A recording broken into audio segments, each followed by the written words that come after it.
Salah satu program kaisar pada saat restorasi Meiji adalah westernisasi atau pembaratan. Kekuasaan shogun dilucuti, serta strata samurai dihapus dan dilarang. Senjata pedang digantikan dengan senjata api. Akibatnya, tercipta peraturan pelarangan penggunaan pedang, sehingga banyak samurai yang ditangkap dan dibunuh. Film ini mengisahkan tentang upaya para samurai dalam menjaga tradisi mereka dan melawan idealisme kaisar yang baru, karena dinilai tidak sesuai dengan nilai-nilai leluhur. Kisah dimulai dari seorang kapten bernama Nathan Algren. Dia adalah anggota pasukan elit ke-17 Angkatan Darat Amerika Serikat. Namun sekarang ini dirinya dihantui oleh rasa trauma, karena pasukan membantai orang-orang yang tidak bersenjata dengan sadis pada saat perang melawan Indian. Dia lantas bertemu dengan teman lamanya, yang bernama Sersan Zebulon Gunn. Temannya tersebut menawari Nathan pekerjaan baru bersama dengan Kolonel Begley, komandannya dahulu. Mereka bertiga bertemu dengan seorang pengusaha dari Jepang, yang bernama Omura. Dia memberikan pekerjaan untuk melatih pasukan Jepang menggunakan senjata api, dan melawan pasukan pemberontakan.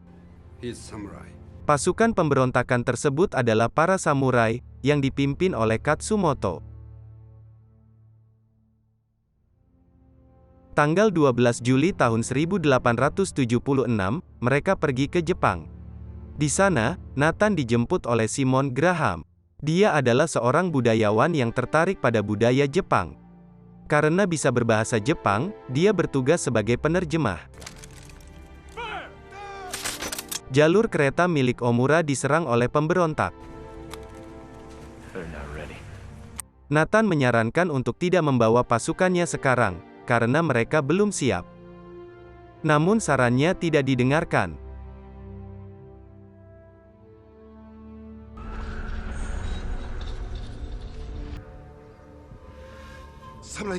Akhirnya mereka bertempur dengan pasukan pemberontak.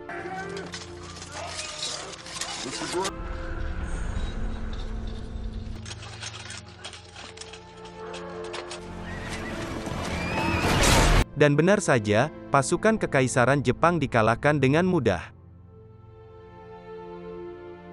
Nathan terjebak sendirian melawan pasukan pemberontak.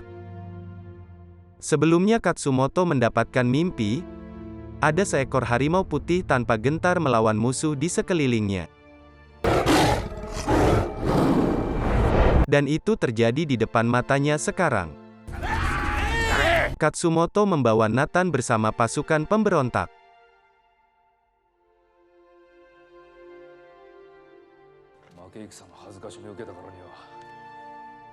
Kemudian Katsumoto menjelaskan mimpinya tersebut kepada para bawahannya.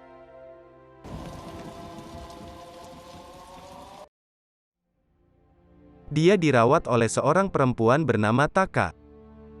Taka merupakan adik dari Katsumoto. Nobutada juga ikut membantu. Dia adalah anak dari Katsumoto sendiri. Ketika lukanya sudah sembuh, Nathan keluar dan melihat lingkungan desa tersebut. Dia baru pertama kali melihat penduduk desa dan melihat keseharian mereka.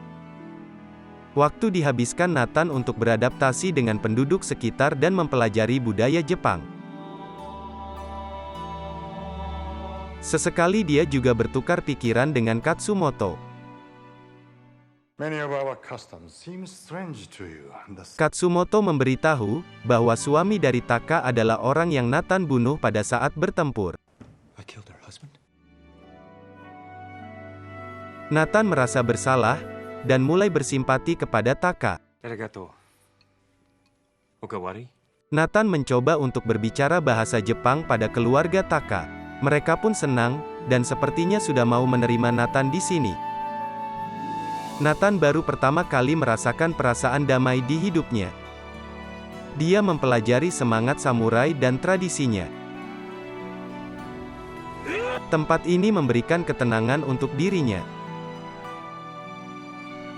Dia merasa beruntung dan bersyukur karena sudah berada di sini. Tanpa diduga, Ujio, salah satu samurai bawahan Katsumoto, mengajari Nathan menggunakan pedang Jepang. Hari-hari dilewati Nathan dengan berlatih pedang.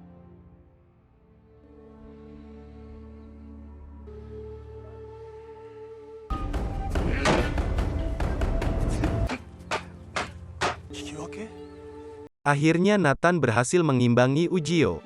Semuanya kaget dan memberi selamat pada Nathan. Penduduk desa melakukan pesta pada malam hari. Tiba-tiba beberapa orang menggunakan pakaian ninja menyelinap, dan mencoba membunuh Katsumoto. Pertarungan pun terjadi dengan sengit.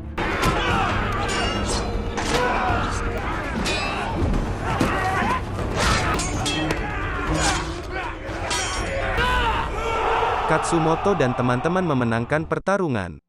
Musim dingin pun berakhir. Katsumoto berniat pergi ke istana untuk bertemu kaisar. Nathan sudah melihat seperti apa kehidupan samurai itu.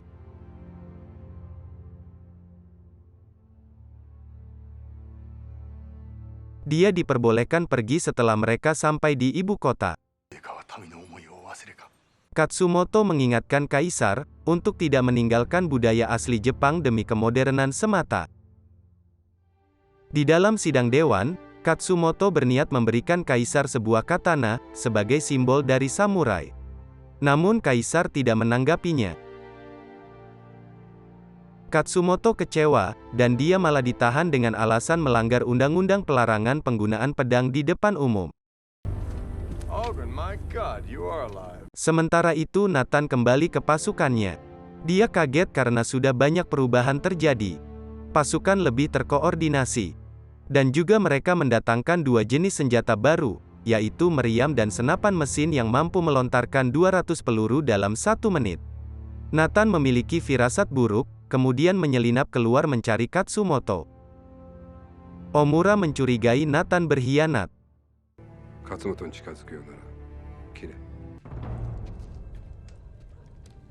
Nathan dicegat oleh 4 orang suruhan Omura. Berkat keahlian pedang yang dipelajari di tempat Katsumoto, dia berhasil membunuh semuanya. Nathan membawa Simon Graham untuk membantunya melewati penjaga. Dengan jurus tipu menipunya, mereka berhasil masuk. Mereka berhasil bertemu Katsumoto. Begitu juga dengan para pengawalnya.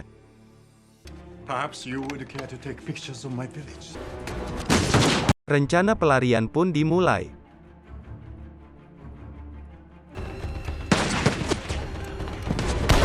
Nobutada terkena tembakan. Dia ingin mengorbankan dirinya, agar Katsumoto dan yang lainnya bisa melarikan diri.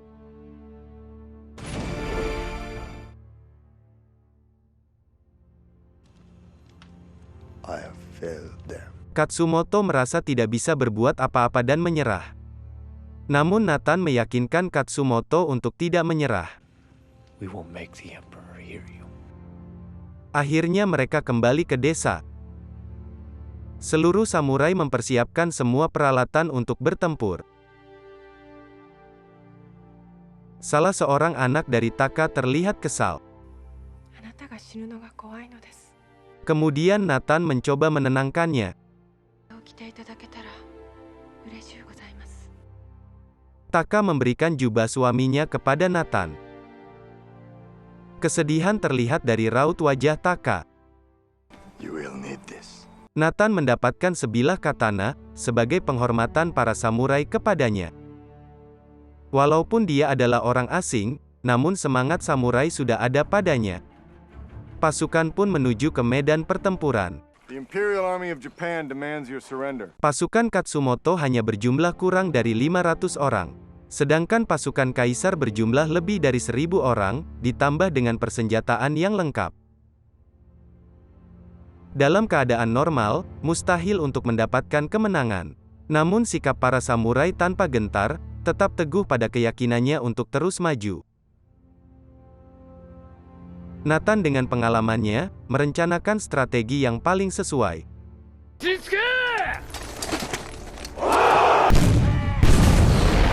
Pertempuran pun dimulai. Pasukan kaisar menggunakan meriam untuk menyerang mereka langsung. Para samurai tetap diam dan tidak takut. Perisai jerami yang dibawa, dibakar untuk menghalangi penglihatan musuh. Kemudian pasukan samurai mundur. Omura terlihat sangat percaya diri dengan pasukannya. Dia memerintahkan sebagian besar pasukan untuk maju dan mengejar. Namun pasukan samurai sudah menunggu dan bersembunyi.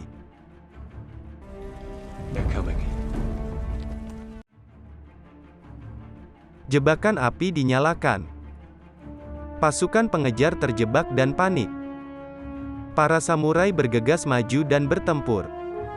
Saat bantuan dari pasukan kaisar datang, tiba-tiba samurai berkuda datang dari arah samping dan melibas mereka. Strategi yang digunakan berjalan dengan sangat baik. Mereka memenangkan pertempuran itu dengan telak. Lawan selanjutnya adalah sisa pasukan yang menggunakan senjata baru, berupa meriam dan senapan mesin. Peluang untuk menang bisa dikatakan hampir tidak ada. Katsumoto menyuruh Nathan untuk pergi, karena ini adalah pertarungannya. Namun Nathan tetap ingin bersama Katsumoto dan lainnya. Sudah tidak ada taktik lain. Mereka hanya mengandalkan semangat pantang menyerah, teguh pada pendirian, dan terus maju. Pasukan kaisar terheran-heran, dan tidak habis pikir.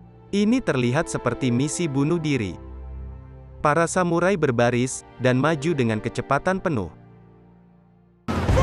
Sudah tidak ada rasa takut di pikiran mereka. Semangat samurai mereka mengalahkan rasa takut, bahkan kematian itu sendiri. Sungguh mengejutkan, mereka berhasil menerobos pasukan garis depan dan terus melaju. Senapan mesin pun disiapkan. Keadaan yang sungguh tidak berimbang. Ini seperti membunuh semut dengan pistol. Dengan cepat, Katsumoto tertembak dan terjatuh. Satu persatu samurai berjatuhan. Beberapa pasukan kaisar merasa tersentuh dengan tindakan Katsumoto.